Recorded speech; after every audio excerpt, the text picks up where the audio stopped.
Makloubeh, the king of all Palestinian recipes. If there was one recipe that you would associate with Palestinian cuisine, it would be this. Makloubeh literally means upside down, and that's because we cook it in a pot and then we flip it and then it looks like a cake. I know it sounds crazy, but it's super delicious. Hey everyone, welcome to Jude's Kitchen. I'm Jude, and today I'm going to teach you how to make makloubeh. Makloubeh is my dad's special secret recipe, and I'm so excited to share it with you because I kid you not, it is one of the best makloubeh recipes out there, and I would say it's probably the best vegan makloubeh recipe out there. So my dad spent years perfecting it. If you guys haven't subscribed yet, then please hit the button down below because I will be posting new delicious vegan Middle Eastern recipes every Wednesday, so make sure you stay tuned. How to make makloubeh, the queen of all Palestinian recipes. So first we're going to chop the vegetables and roast them. Let's start with aubergine. We want to peel it. It's always been hard for me to peel aubergines for some reason. I find it best if you tug this bit and then just go down.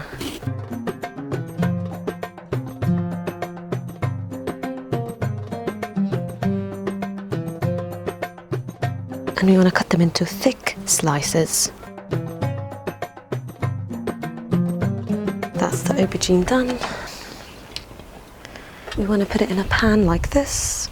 And now the cauliflower. I find it easier to do the cauliflower with my own hands, as you could tell from other videos. So you want one medium-sized cauliflower.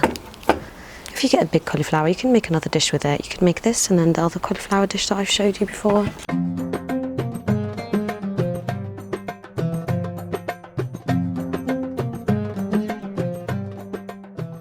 Alright, so now that's all of it done, and I'm making a small portion of makloubeh. This is just would feed 2 to 3 people max. If you want to have a bigger portion, just double up all the kind of quantities. It's just because I'm like, I don't finish the food otherwise, so, and I've got so many leftovers in the fridge, so yeah. So first we want to add a bit of oil to crispen it up. Just a bit of oil.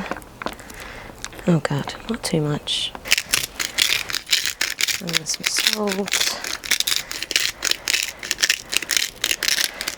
And let's whack it in the oven for 45 minutes or until it's golden brown on gas mark 4 or 180 degrees. Now, while we wait for the vegetables to cook, we want to soak 1.5 cups of rice with water before we add it to the meal. This helps it cook faster, and you want to wash it for 3 times first. This is what we always do as Palestinians. We always wash our rice before we cook it. So you want to wash the rice for 3 times and then soak it until the veg are ready, and we can whack it into the meal. And now we want to start with the garlic, because as you know, us Palestinians love garlic. So we want 4 cloves of garlic.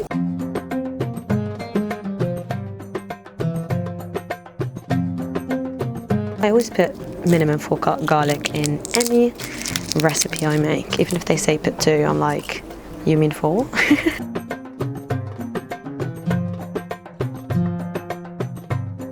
Alright, and now we want to crush it.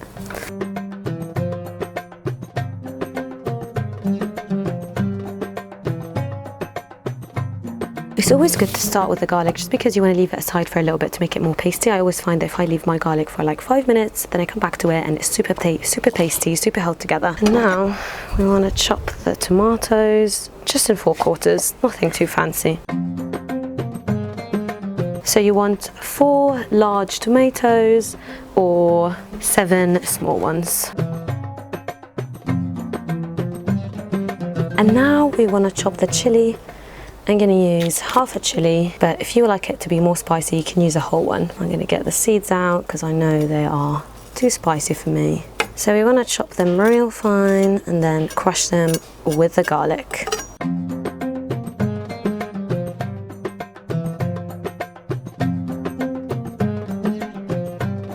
It's really hard to crush chili because their skins won't get crushed, but everything else will get crushed, so don't worry if the skins are still intact. Alright, and now we want to put the stuff together. So first we're going to add a dash of oil. And then we're going to add the garlic chili paste that we made.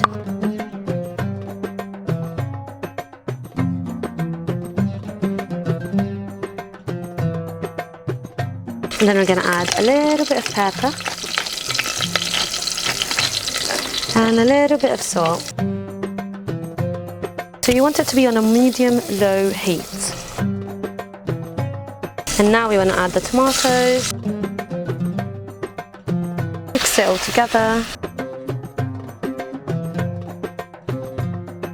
And now we leave it on a low heat, cover it up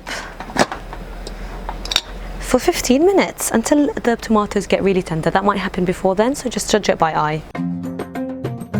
As you can see, it's getting nice and tender.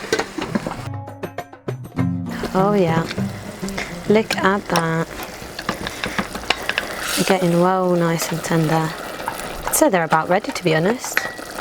I'm going to leave them for a few more minutes just because they're not all got really tender. You kind of want them all to melt in the pot.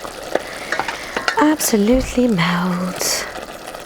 The thing is with Makloubeh is that every household does it differently.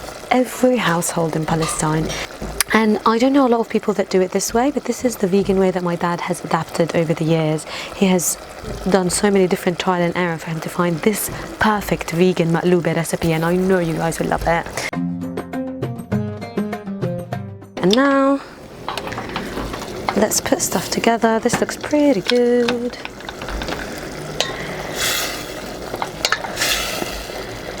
Yeah, that looks perfect. All mushy. Right, now, I really do think after we roasted the cauliflowers and aubergine, you want them to be really crispy. I really feel like I have done not enough cauliflowers and aubergine, so all I can say is do loads because they are the highlight.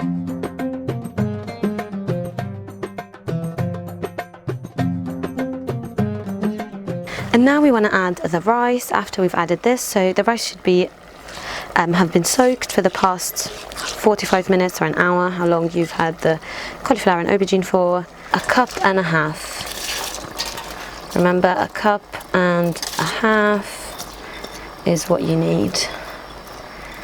And soaking them and washing them beforehand is really essential, I think. Or so I've been told. So one thing about Makloubeh, no matter how much you're tempted to actually stir it, don't stir it.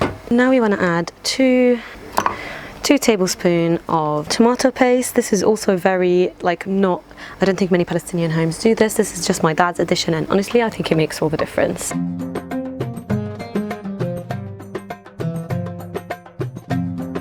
Oh my god, the tomato paste thing just burst and got the tomato paste from behind. I suppose it would be easier to just scoop out of here then. And now we want to add a teaspoon of cinnamon, a teaspoon of kurkum, and then a teaspoon of allspice. And after you add all the spices, we want to cover it. It needs to be at least covered. So you don't want to mix it too much. You kind of just want to have an initial mix now so all the spices and the stuff get together. But one thing about Makloubeh is that you don't stir it because you still want it to become, when you flip it, for it to be a proper upside down. As you can see here, it's covered 2 centimeters above where the rice is. So first you want to let it, you put it on a high heat until it boils, and then we put it back on a low heat and cover it up again.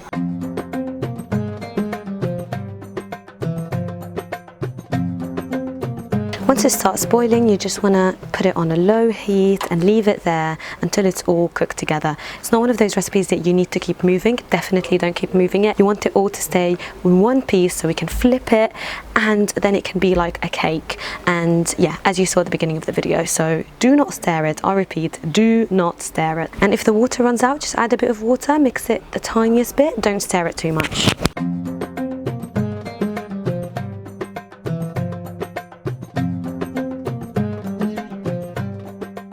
After it's boiled, you want to put it on a low heat and cover it. Just make sure that there's water constantly. I'm going to add a tiny bit of water. Oh yeah, that's cooking so nicely. After it boils, make sure it's a low heat and cover it up. And if you feel like there's not enough water there, then add some more, but I think obviously like when the water is absorbed, that's good, because you don't want it to be very runny. It's not going to have a lot of water, a lot of stew to it. It's going to be all just like one big cake, as I said, upside down. And now when it looks much more dry and half an hour has been passed since you've added the rice, you should turn off the hob, and now we need to flip it. Now how to flip it? You want to put the plate on top of the saucepan. Alright, and now we want to flip it. Now, 1, 2, 3. And it's been flipped. So now we want to, let me show you, slowly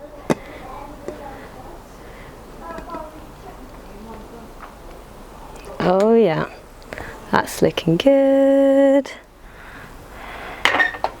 There might be a little bit of stuff stuck in the bottom. Just scoop them out and put them on top. It's absolutely perfect. And don't forget to garnish it with parsley or coriander on top.